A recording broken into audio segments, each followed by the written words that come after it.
What you seek, you get. The harder you seek something, the more manifest it becomes. You can have a divided mind and succeed to high levels, if any level at all. If you're not pursuing something worthwhile, why go on? You can't arrive at a destination you have not conceived in your mind, and especially your heart. It's the heartfelt things that come to pass.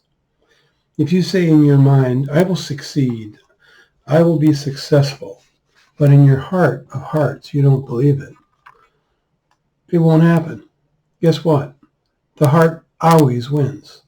So search your heart to see what will excite you, why you live and breathe. It's always the issues of the heart that take you to places. Your mind just justifies your heart's decisions. There are good and bad in all of us, but the part of us we feed grows stronger. You're either feeding the good dog or the bad dog, or both. But again, if you're divided against yourself, you can't prosper on anything. You can't prosper in doing good or bad. Maybe just get by. But what a missed potential. What a missed opportunity.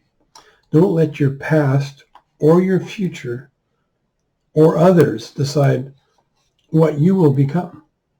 Take control of your day for what you wanted it to be today. Certainly the past and future hopes try to steal today away, but don't let them. This can be the best day of your life if you claim it so and you believe it in your heart. If you believe and have faith that God gave you this day and every day to do something great. Greatness is not in your yesterdays or your tomorrows, but in your now. When we seek God with all our heart and mind and soul, then great things begin to happen. But without faith, nothing happens worthwhile. If you play your cards right, God will introduce you to Jesus and put you in his hand, and then no one can snatch you out of it. Only if you leave.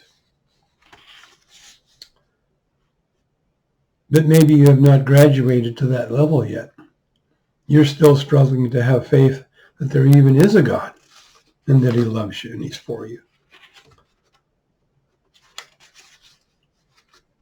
But believing in him is the first necessary step. Belief in God, that he is, and he is the defender of his people. He certainly would like you to graduate to levels of being far past where you are and to pass you on to Jesus' hand. But first things first, Jesus will be nothing to you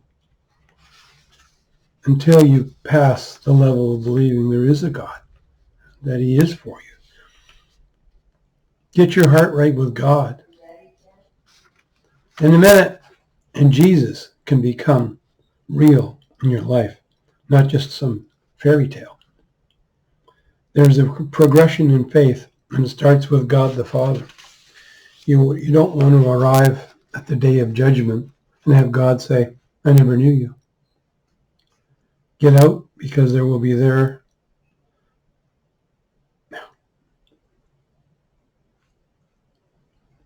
There will be that judgment day for all. I know some say that if you're saved, you won't get that judgment day, but Jesus has a different judgment. Don't be fooled with particulars. You will stand before the Creator one day. Don't let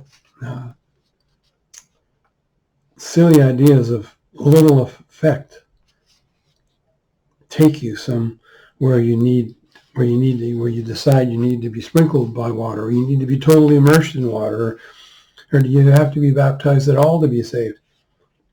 These are details. What determines your speed to eternity, maybe, but get the main point right, and the details will fill in themselves. Don't let them defer you or delete you. Just get right with God. The details will work out themselves. If you get your heart right with God, you're good to go. If you don't know God, you'll never know Jesus.